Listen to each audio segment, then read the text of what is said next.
Hello everyone, welcome back to E-Class IAS Academy. நம்ம இந்த வீடியோவில் சங்கம் ஏஜ் அப்படிங்கிற ஒரு ஃப்ரெஷ்ஷான டாபிக் தான் படிக்க போகிறோம். ஸோ அப்போ நம்ம இதுக்கு முன்னாடி பார்த்தீங்கன்னா வந்துட்டு ஏன்ஷியன் ஹிஸ்ட்ரி பற்றி பேசிட்டோம் இல்லைங்களா.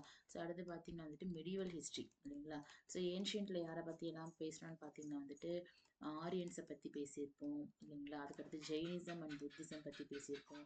அடுத்து எமர்ஜென்ஸ் ஆஃப் எம்பையர், பேரரசு உருவாக்கம், இதில் பார்த்தீங்கன்னா வந்துட்டு அந்த ஹரியன்கா, சிஷுநாகா, நந்த வம்சம், மௌரிய வம்சம் பற்றியெல்லாம் பேசியிருப்போம்.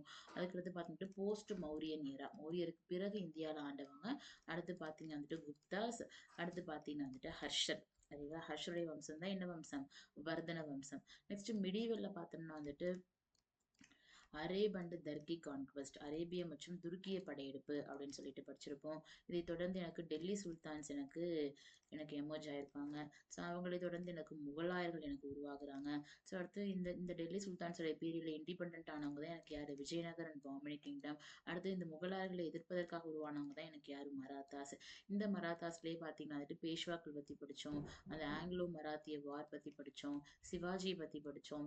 நெக்ஸ்ட் பார்த்துட்டு தமிழ்நாட்டில் மராத்தாஸுடைய ஆட்சி பற்றி படித்தோம் இல்லைங்களா. ஸோ ஏன்ஷியன்ட் இது முடிவெல்லாம் பார்த்துருக்கோம். இனிமேல் பார்க்க போகிற டாபிக்ஸ் எல்லாமே பார்த்துட்டு தென்னிந்திய வரலாறு, சவுத் இந்தியன் ஹிஸ்ட்ரி இல்லைங்களா. ஸோ இவ்வளோ நேரம் பேசினது பார்த்தீங்கன்னா வந்துட்டு இந்தியாவில் இந்த பகுதிகளில் யார் ஆண்டாங்க இல்லைங்களா. அவங்க இங்கே சவுத்துக்கு படையெடுத்து வந்தாங்க. அப்போ சவுத்தில் யாரெல்லாம் ரூல் பண்ணிட்டு இருந்தான்னு படித்தோம் இல்லைங்களா. அப்போது இப்போ ஸ்பெசிஃபிக்காக என்ன பண்ண போகிறோம்னா இங்கே தமிழகத்தில் இல்லைங்களா. ஸோ தமிழ்நாட்டில் பார்த்தீங்கன்னா வந்துட்டு ஹிஸ்ட்ரி எங்கே ஸ்டார்ட் ஆகுது, இன்னும் ஸ்டார்டிங்ல இருந்து யாரெல்லாம் வந்து ரூல் பண்ணா அப்படிங்கறத பார்த்தீங்கன்னா இந்த தென்னிந்திய வரலாறுல படிக்க போறோம். ஸோ இனி வரக்கூடிய டாபிக்ஸ் எல்லாமே இது ரிலேட்டடாக தான் இருக்கும். ஓகேங்களா. ஸோ அப்போ அதில் ஃபர்ஸ்ட் பார்த்தீங்கன்னா வந்துட்டு தமிழகத்தின் வரலாறு தொடங்கக்கூடிய இடம்ல பார்த்தீங்கன்னா வந்துட்டு சங்கம் ஏஜ், சங்க காலம் அப்படிங்கிறது தான். தி வேர்ட் சங்கம் refers to the association of poets who flourished under the royal patronage of the Pandya kings at Madurai. சங்கம் என்ற சொல் மதுரை பாண்டிய அரசர்களின் ஆதரவில் தழைத்தோங்கிய தமிழ் புலவர்களின் குழுமத்தை சுட்டுகிறது இல்லைங்களா. அதாவது பார்த்தீங்கன்னா வந்துட்டு தமிழகத்துல சங்கம் அமைத்து தமிழ் வளர்த்தார்கள் அப்படின்லாம் கேள்விப்பட்டிருப்போம் இல்லைங்களா. ஸோ அப்போ அந்த சங்கம் அப்படிங்கிறது பார்த்தீங்கன்னா அசோசியேஷன் ஆஃப் போயட்ஸ், புலவர்களை கொண்ட ஒரு குழு இல்லைங்களா. அந்த குழு பார்த்தீங்கன்னா பாண்டிய அரசர்களுடைய ஒரு ஆதரவுல தமிழுக்கு வந்துட்டு அதிக கான்ட்ரிபியூஷன்ஸ் வந்து கொடுத்துருப்பாங்க. ஓகேங்களா. ஸோ அதுதான் அந்த சங்கம் அப்படிங்கிற வார்த்தை. அப்போ the poems composed by these poets, அப்போ இந்த புலவர் குழுமத்தால் உருவாக்கப்பட்ட சங்கம்ங்கிறது பார்த்தீங்கன்னா புலவர்களுடைய அந்த ஒரு குழு, அந்த குழுவால் உருவாக்கப்பட்ட இலக்கியங்களுக்கு என்ன பேருன்னா சங்க இலக்கியங்கள் இல்லைங்களா. அதான் பார்த்தீங்கன்னா சங்க இலக்கியம், சங்கம் லிட்ரேச்சர்ஸ் என்று அழைக்கப்படுகிறதா சொல்றாங்க. The period which these poems R compost, அப்போ அதாவது சங்கம் அப்படிங்கிறது புலவர்களை கொண்ட ஒரு குழு. இந்த குழு ஏற்படுத்திய அந்த ஒரு இலக்கியங்களுக்கு தான் என்ன பேரு? சங்கம் லிட்ரேச்சர், சங்க இலக்கியங்கள் என்று பெயர். இந்த லிட்ரேச்சர் உருவாக்கப்பட்ட காலத்துக்கு தான் என்ன பேரு? சங்க காலம், சங்கம் ஏஜ் அப்படின்னு சொல்லிட்டு பேரு. அதான் கொடுத்துருக்காங்க. இப்பாடல்கள் இயற்றப்பட்ட காலம் சங்க காலம் என்று அழைக்கப்படுகிறது. அப்ப சங்க காலம் பாத்தீங்கன்னா எனக்கு எப்ப ஸ்டார்ட் ஆகும்னு பாத்தீங்கன்னா 3rd century BC-ல ஸ்டார்ட் ஆகி 3rd century AD வரைக்குமே எனக்கு யாரதான் பார்த்தீங்கன்னா எனக்கு சங்க காலம் தான் எனக்கு இருந்திருக்கும். ஸோ அதுக்கு முன்னாடி நம்ம என்ன பண்ணலாம்னா நம்ம சவுத் இந்தியன் ஹிஸ்ட்ரியில வந்துட்டு ஒரே ஒரு ஒரு டைம் லைன் மட்டும் பார்த்துடலாம். நம்ம என்னென்னலாம் படிக்க போறோம் அப்படின்னு பார்த்தோம்னா தென்னிந்திய வரலாறுல சவுத் இந்தியன் ஹிஸ்ட்ரியில பார்த்தீங்கன்னா வந்துட்டு ஃபர்ஸ்ட் என்ன படிக்க போறோம்னு பார்த்தீங்கன்னா வந்துட்டு சங்கம் ஏஜ் பத்தி படிப்போம். சங்கம் ஏஜ் எப்போ ஸ்டார்ட் ஆகுது? 3rd century BC-ல ஸ்டார்ட் ஆகி 3rd century AD-ல முடியுது இல்லைங்களா. ஸோ ரெண்டாவது பார்த்தீங்கன்னா வந்துட்டு காலபிராஸ் அப்படின்னு சொல்லிட்டு ஒருத்தவங்களை பத்தி படிப்போம். தமிழ்ல பார்த்தீங்கன்னா வந்துட்டு களப்பிரர்கள் அப்படின்னு சொல்லிட்டு தமிழ்ல வந்துட்டு இவங்களை பத்தி படிப்போம். ஸோ இவங்களுடைய காலம் 3rd century AD-ல இருந்து 6th century AD வரைக்குமான காலம். அடுத்து மூன்றாவது பார்த்தீங்கன்னா வந்துட்டு நாம பல்லவர்களை பத்தி படிப்போம். காஞ்சிபுரத்தை கேபிட்டலா வச்சு ரூல் பண்ணாங்க அப்படின்னு பார்த்திருப்போம் இல்லைங்களா, பல்லவர்கள். ஸோ அவங்கள பத்தி படிப்போம். அவங்களுடைய காலம் பார்த்தீங்கன்னா 6th century AD-ல இருந்து 10th century AD வரைக்குமான காலம். ஓகேங்களா. இதே பல்லவர்களுடைய சமகாலமாக பல்லவர்கள் பார்த்தீங்கன்னா காஞ்சிபுரத்தை கேபிட்டலா வச்சு ரூல் பண்ணியிருப்பாங்க. அதே டைம்ல மதுரையை கேபிட்டலா வச்சு எனக்கு பார்த்தீங்கன்னா வந்துட்டு பாண்டியர்கள் ஆண்டிருப்பாங்க. சரிங்களா. ஸோ எனக்கு பாண்டியாஸ் எனக்கு ஆண்டிருப்பாங்க. இவங்களுடைய காலமும் அப்போ என்னதான்? அதே தான் 6th century AD டு அதே 10th century AD தான் இல்லைங்களா. பிகாஸ் ரெண்டு பேருமே என்னதான்? சமகாலத்தவர்கள். பாண்டியர்கள் கீழே மதுரை கேபிட்டலா வச்சு ரூல் பண்ணும் பொழுது பல்லவாஸ் மேல காஞ்சிபுரத்தை கேபிட்டலா வச்சு ரூல் பண்ணியிருப்பாங்க. ஓகே. ஸோ அப்ப பாத்தீங்கன்னா வந்துட்டு இந்த சங்கம் ஏஜ்ல யாரை பத்தி படிப்போம்னா சேர, சோழ பாண்டியாஸ், அந்த மூவேந்தர்கள் அப்படின்னு சொல்லக்கூடிய சேர சோழ பாண்டியாஸ் பத்தி படிப்போம் சரிங்களா. இந்த இந்த சேர சாம்ராஜ்யம், சோழ சாம்ராஜ்யம், பாண்டிய சாம்ராஜ்யம் வீழ்ச்சியாகித்தான் எனக்கு அடுத்து யார் உருவாகுவா, களப்பிரர்கள் உருவாகுவாங்க. அடுத்து அவங்க வீழ்ச்சியாகி பல்லவர்கள். அப்ப மீண்டும் இங்க எனக்கு என்ன ஆகுறாங்கன்னா, இந்த பாண்டிய வம்சம் இருக்கு இல்லையா, அது என்ன ஆகுது, பல நூற்றாண்டுகளுக்கு பிறகு மீண்டும் பாத்தீங்கன்னா ஆட்சியை வந்து கேப்சர் பண்ணுவாங்க. அப்ப இவங்கள்ட்ட இருந்து இவங்க டிஃபரன்ஷியேட் பண்ணி காட்டுறதுக்காக இவங்களுக்கு என்ன பேருனா மிடிவல் பாண்டியாஸ், இடைக்கால பாண்டியர்கள் என்று அழைக்கப்பட்டவர்கள் சரிங்களா. சோ அதுக்கடுத்து பாத்தீங்கன்னா வந்துட்டு எனக்கு சோழாஸ் சரிங்களா. ஸோ சோழர்கள் ஆளுவாங்க. ஸோ அவங்களுடைய சோழர்கள் பார்த்தீங்கன்னா வந்துட்டு இவங்க 2 பேரையுமே தோற்கடிச்சுட்டு, பல்லவர்களையும் தோற்கடிச்சுட்டு, பாண்டியாசையும் தோற்கடிச்சு எனக்கு யார் ஆட்சிக்கு வந்துருவா? சோழாஸ் எனக்கு ஆட்சிக்கு வந்துருவாங்க. அவங்க 9th செஞ்சுரி ஏடியில இருந்து 12th செஞ்சுரி ஏடி வரைக்கும் எனக்கு ரூல் பண்ணியிருப்பாங்க. அப்ப இங்கேயும் சோழாஸா? அப்ப இங்கேயும் இந்த சோழாஸை டிஃபரன்ஷியேட் பண்ணி காட்டுமா இல்லையா? ஸோ அப்ப இவங்களுக்கு என்ன பேருன்னா வந்துட்டு இம்பெரியல் சோழாஸ், அதாவது பேரரசு சோழர்கள் அப்படின்னு சொல்லிட்டு சொல்றாங்க. அடுத்து பாத்தீங்கன்னா இந்த சோழர்களை தோற்கடித்து விட்டு எனக்கு பாண்டியர்கள் வந்துருவாங்க. அப்ப இங்க ஒரு பாண்டியாஸ், இங்க இடைக்கால பாண்டியர்கள். அப்ப இவங்களுக்கு என்ன பேருன்னு பாத்தீங்கன்னா லேட்டர் பாண்டியாஸ். இவங்களுக்கு என்ன பேருன்னா பிற்கால பாண்டியர்கள், பிற்கால பாண்டியர்கள் அப்படின்னு சொல்லிட்டு பேரு. ஸோ இவங்களுடைய காலம் பாத்தீங்கன்னா வந்துட்டு 12th செஞ்சுரி ஏடியில இருந்து 14th செஞ்சுரி ஏடி வரைக்கும் சரிங்களா. ஸோ அப்ப இவங்களை பத்தி எல்லாம் படிப்போம். இப்ப பாத்தீங்கன்னா இந்த பல்லவர்களுக்கு சமகாலமாக, பல்லவர்கள் பாத்தீங்கன்னா காஞ்சியை கேபிட்டலா வச்சு தமிழகத்துல ஆளும் பொழுது மகாராஷ்டிரா கர்நாடக பகுதிகளில் பாத்தீங்கன்னா எனக்கு சாளுக்கியர்களும் ராஷ்டிரகூடாசும் எனக்கு ரூல் பண்ணியிருப்பாங்க. சாளுக்கியாஸ் அண்ட் ராஷ்டிரகூடர்கள் அப்படின்னு சொல்லிட்டு ஒரு வம்சம் பாத்தீங்கன்னா எனக்கு மகாராஷ்டிரா கர்நாடக பகுதிகளில் எனக்கு ரூல் பண்ணியிருப்பாங்க. யாருடைய சமகாலமா, பல்லவர்களுடைய சமகாலமாக. ஸோ இதை நம்ம உள்ள டீடைல்டா பார்ப்போம் சரிங்களா. சாளுக்கியாஸை பத்தி, ராஷ்டிரகூடாஸ் பத்தி, ஒவ்வொருத்தங்களை பத்தி நம்ம வரிசையா பார்க்க தான் போறோம். ஸோ அதனால நம்ம இது ஒரு ஓவர்வியூ மாதிரி இவங்கெல்லாம் பார்த்து முடிச்சா நமக்கு என்ன முடியுது, தென்னிந்திய வரலாறு முடியறாங்க அந்த மாதிரி. ஓகே. ஸோ அப்ப பாத்தீங்கன்னா இப்ப ஃபர்ஸ்ட் டைம் என்னதான் சங்கம் ஏஜ் தான் இல்லைங்களா. அப்ப சங்கம் ஏஜ் எப்ப ஸ்டார்ட் ஆகுது, 3rd century BC to 3rd century AD வரைக்குமான ஒரு காலகட்டம். ஸோ அப்போ இந்த சங்கம் ஏஜை பத்தி எனக்கு தெரிஞ்சுப்பதற்கான இன்ஸ்கிரிப்ஷன்ஸ் என்னென்ன, கல்வெட்டுகள் என்னன்னு பாத்தீங்கன்னா Hathigumpha inscription of king Kharavela of Kalinga. கலிங்கானா ஆப்வியஸ்லி என்னது ஒடிஷா இல்லைங்களா. அப்போ ஒடிஷாவை சார்ந்த அரசர் தான் பாத்தீங்கன்னா வந்துட்டு கிங் காரவேலா. அவருடைய கல்வெட்டான ஹரிகும்பா கல்வெட்டு அப்படின்னு சொல்லிட்டு ஒரு கல்வெட்டு இல்லைங்களா. ஸோ இந்த கல்வெட்டு தான் பாத்தீங்கன்னா முன்னாடி எனக்கு யாரை பத்தியும் சொல்லிச்சு, எனக்கு வந்துட்டு நந்தரை பத்தி சொல்லி ஒரு கல்வெட்டாகவும் யாரை தான் பார்க்கிறோம், அதிகும்பா கல்வெட்டு தான் பார்க்கிறோம். So Pugalur inscriptions. ஸோ புகழூர்னா பார்த்தீங்கன்னா நியர் கரூர் இல்லைங்களா. ஸோ கரூர்ல இருந்து ஒரு இன்ஸ்கிரிப்ஷன்ஸ்.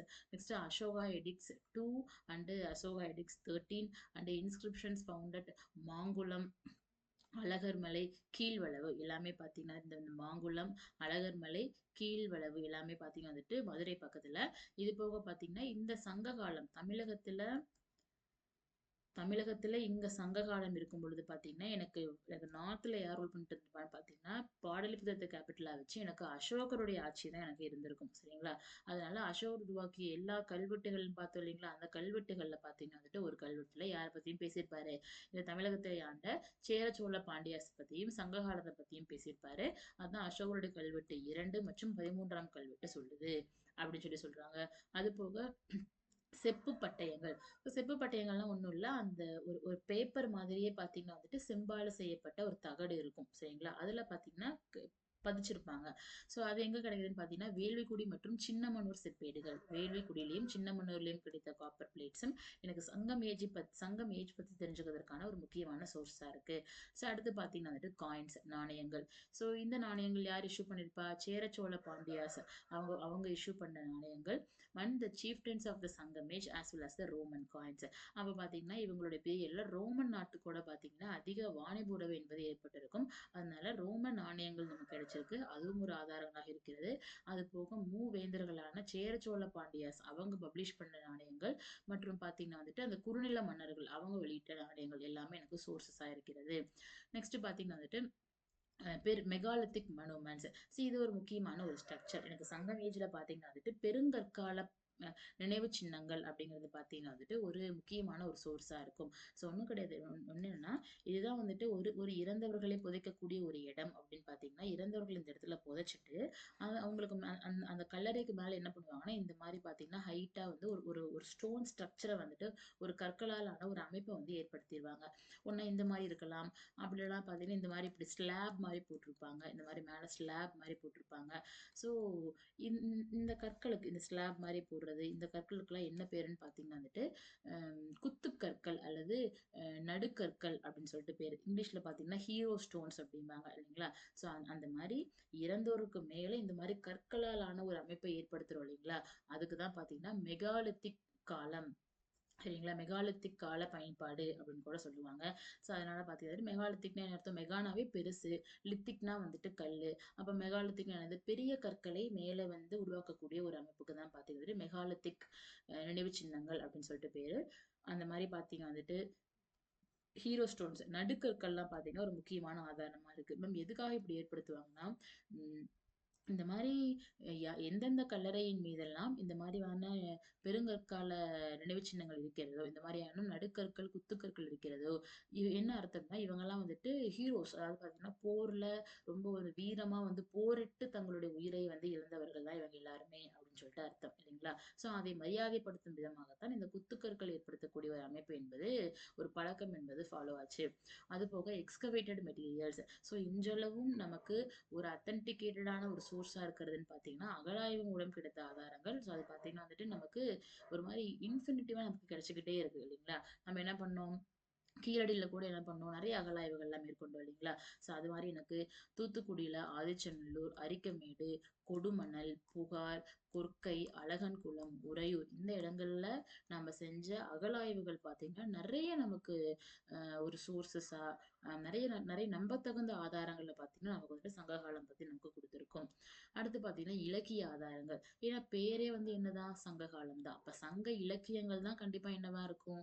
அந்த அந்த காலத்தில் உருவாக்கப்பட்ட இலக்கியங்கள் தான் என்ன பேரு? சங்க இலக்கியங்கள். அப்ப அந்த இலக்கியங்கள் தான் கண்டிப்பா என்னவா இருக்க முடியும்? எனக்கு வந்துட்டு முக்கியமான ஆதாரங்களாக இருக்க முடியும் இல்லைங்களா? ஸோ இப்ப பாருங்க, தொல்காப்பியம், எட்டுத்தொகை, பத்துப்பாட்டு, 11 கீழ்க்கணக்கு, பட்டினப்பாலை, மதுரை காஞ்சி, சிலப்பதிகாரம், மணிமேகலை.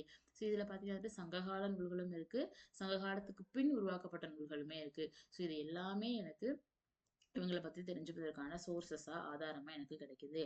அதுபோக பார்த்தீங்கன்னா, ஃபாரின் நோட்டீஸ் அயல்நாட்டவர்களின் குறிப்புகள். இது இது இது இதெல்லாம் கொஞ்சம் முக்கியமான ஒரு இலக்கியங்கள் சரிங்களா? அதாவது எரித்திரிய கடலின் periplus, the periplus of Erythraean sea written by William H Schoff. சரிங்களா? வில்லியம் ஹெச் ஸ்காஃப் அப்படிங்கிறவர் எழுதிய the periplus of Erythraean sea, எரித்திரிய கடலின் பெரிப்ளஸ் அப்படிங்கிற ஒரு நூல். நெக்ஸ்ட் பார்த்துட்டு பிளினி இல்லைங்களா? பிளினி என்பவர் எழுதிய நேச்சுரல் ஹிஸ்டரி இயற்கை வரலாறு அப்படிங்கிற ஒரு நூலும். அடுத்து பார்த்துட்டு தாலமி அவர் எழுதிய ஜாகிரபி புவியியல் அப்படிங்கிற ஒரு நூலு. நெக்ஸ்ட் பார்த்தீங்கன்னா மெகஸ்தனிஸுடைய இண்டிகா, ராஜாவளி, மகாவம்சா, தீபவம்சா இந்த நூல்கள்லாம் இதெல்லாம் பார்த்தீங்கன்னா புத்த சமயத்தை சார்ந்த நூல்கள். இது எல்லாமே எனக்கு ஏதோ ஒரு இடத்துல சங்க காலத்தை பற்றி தெரிஞ்சுப்பதற்கான ஆதாரங்களாக இருக்கிறது. ஓகே. ஸோ இப்பதான் சங்ககாலம்குள்ள போறோம். ஸோ சங்ககாலம் அப்படிங்கும்போதே எனக்கு யார் ஞாபகத்துக்கு வந்துரணும்? 2 பாயிண்ட் ஞாபகம் வந்துரணும். 3rd செஞ்சுரி பிசில இருந்து 3rd செஞ்சுரி ஏடி வரைக்கும் ரூல் பண்ணியிருப்பாங்க. 2வது பார்த்தீங்கன்னா வந்துட்டு இந்த பீரியட்ல வந்துட்டு 3 பேர் ஆட்சி பண்ணியிருப்பாங்க. அவங்க தான் எனக்கு யாரு? மூவேந்தர்கள். 3 கிரேட் கிங்ஸ் அப்படின்னு சொல்லிட்டு சேர, சோழ, பாண்டியாஸ் 3 பேருடைய ஆட்சி எனக்கு இருந்திருக்கும் இல்லைங்களா? ஸோ அப்போ மூவேந்தர்ஸ் control the territories of Tamilagam during the Sangam age. அப்ப சங்க காலத்தில் தமிழகத்தை ஃபுல்லா கண்ட்ரோல் பண்ணி ஆட்சி பண்ணவங்கன்னா எனக்கு யாரு தான்? மூவேந்தர்கள் தான்.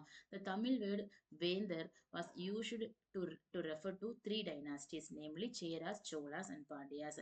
அப்போ வேந்தர் என்ற சொல் சேர, சோழ, பாண்டியர் ஆகியோரை குறிப்பிடுவதாக இந்த வேந்தர் அப்படிங்கிறத பார்த்தீங்கன்னா வந்துட்டு தி கிரேட் கிங்ஸ் அப்படின்னு அழைக்கப்படக்கூடிய சேர, சோழ, பாண்டியாஸ் அப்படிங்கிற 3 பேரை மென்ஷன் பண்றதுக்கான வார்த்தையா சொல்றாங்க சரிங்களா? ஸோ இதுதான் பார்த்தீங்கன்னா சேராஸ் ஆண்ட பகுதி. தமிழகத்துடைய சவுத்துல பார்த்தீங்கன்னா பாண்டியாஸ் ஆண்ட பகுதி. அந்த காவிரி டெல்டா ரீஜியன் இருக்குல்லையா அதான் யார் ஆண்ட பகுதி? சோழாஸ் ஆண்ட பகுதி. ஓகே. ஸோ இதுதான் பார்த்தீங்கன்னா அவங்களுடைய நினைவு சின்னங்கள் அப்படின்னு சொல்லிட்டு ஃபர்ஸ்ட் சேராஸ் பார்க்குறோம்னா அவங்களுடைய கேபிட்டலா ஃபர்ஸ்ட் என்ன இருக்கும்? வஞ்சி அல்லது கரூர் இருக்கும் இல்லைங்களா? ஸோ வஞ்சி அல்லது தமிழகத்தை சார்ந்த கரூர். இந்த வஞ்சி என்னவா இருக்கலாம்? கரூரா இருக்கலாம். அப்படி இல்லைன்னா கேரளாவில் உள்ள திருவஞ்சிக்களம் அப்படிங்கிற ஒரு ஊர் இருக்கு. அந்த ஊரா கூட இருக்கலாம் அப்படின்னு சொல்லிட்டு சொல்றாங்க. சோழாசுடைய கேபிட்டல்னு பாத்தீங்கன்னா வந்துட்டு உறையூர் அல்லது புகார். பாண்டியாசுடைய கேபிட்டல் பாத்தீங்கன்னா வந்துட்டு மதுரை இல்லைங்களா.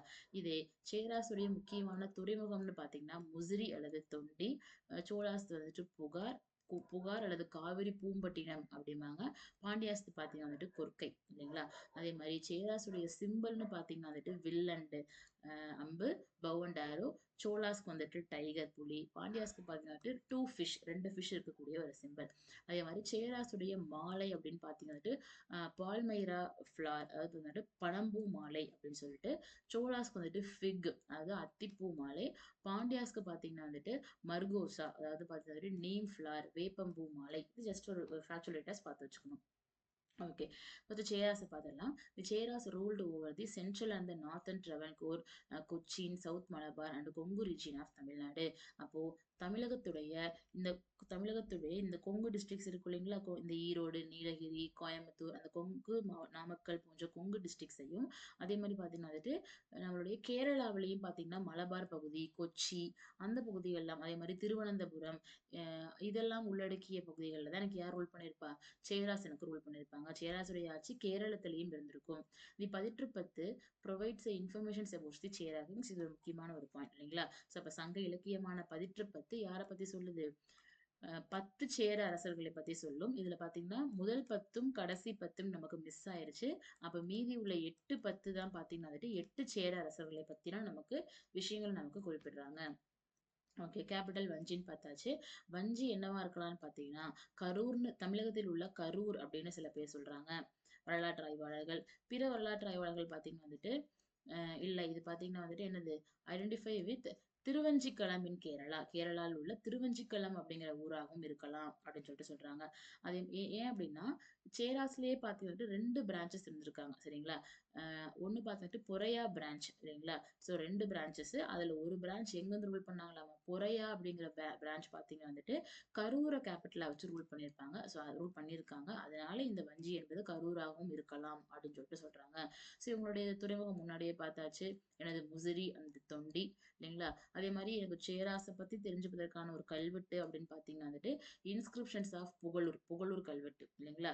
எங்களுக்கு கரூர்ல உள்ள ஒரு கல்வெட்டு. இது சேராசை பத்தி தெரிஞ்சுப்பதற்கான முக்கியமான சோர்சஸ்.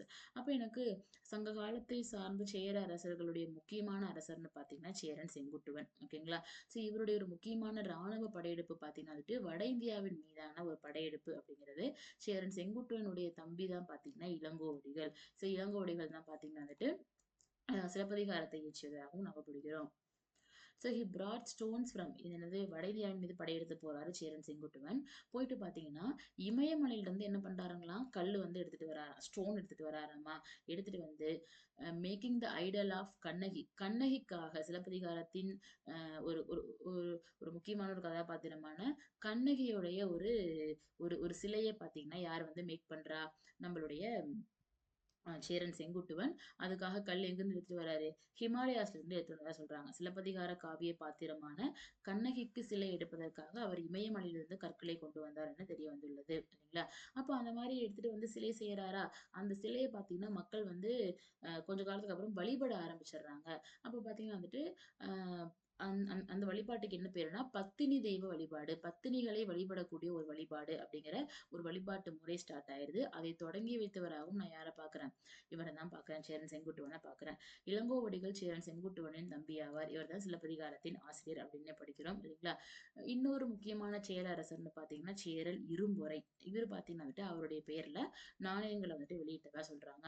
அதே மாதிரி படிச்சோம் சேராசுடைய நாணயங்கள்ல கண்டிப்பா என்னங்க இருக்கும், வில் அண்ட் பாரோ இல்லைங்களா. என்னதான் வில் அண்ட் ஆரோ, வாட், எனக்கு வில் மற்றும் அம்பு, பவ் அண்ட் ஆரோ அப்படிங்கிறது எனக்கு கண்டிப்பா இருக்கும்.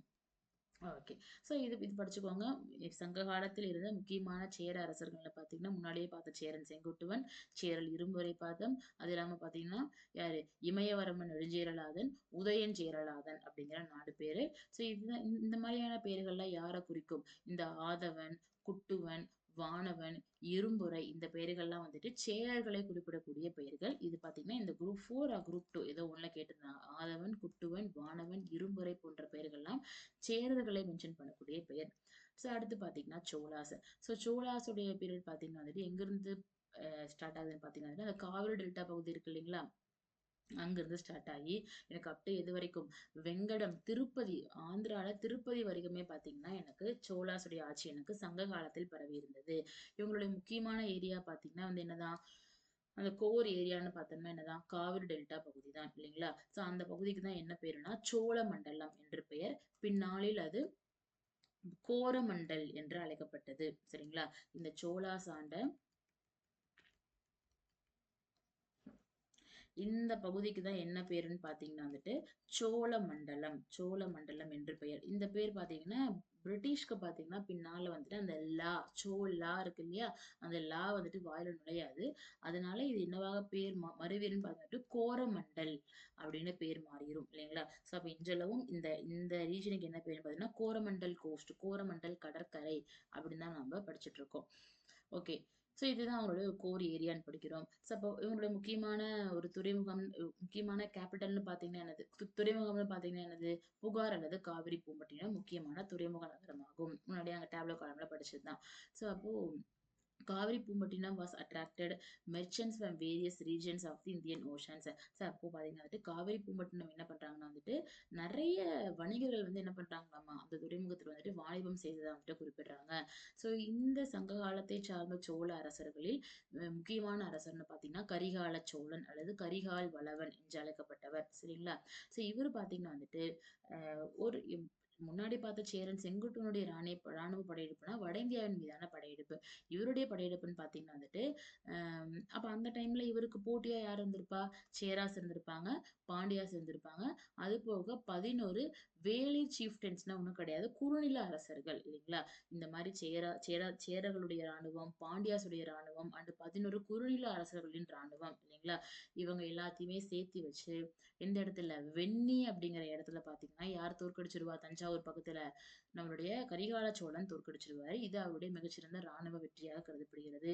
இவர்தான் பாத்தீங்கன்னா காடுகளை எல்லாம் அழித்து விளைநிலங்களாக மாற்றியவர் அப்படின்னு படிக்கிறோம். காவிரி ஆற்றின் குறுக்கே கல்லணையை கட்டிய ஒரு ஒரு ஒரு ஒரு புகழும் கண்டிப்பா யாரையே சேரும்? இன்றளவும் நிலைத்து நிற்கும் ஒரு கல்லணை கட்டிய பெருமையும் யாருக்கே சேரும்? நம்மளுடைய சேரன் செங்குட்டுவனுக்கே சேரும். their port புகார் attracted merchants படிச்சீங்க. பல பகுதிகளில் இருந்து வணிகர்கள் வந்து இந்த இடங்கள்ல வந்துட்டு வாணிபம் பண்ணியிருப்பாங்க. அப்ப எனக்கு சோழாச பத்தி தெரிஞ்சுப்பதற்கான ஒரு முக்கியமான நூல் பார்த்துட்டு பட்டினப்பாலை அப்படிங்கிற ஒரு நூல். 14 கீழ்கணக்கு நூல்கள்ல ஒரு நூல் தான் பார்த்துட்டு பட்டினப்பாலை.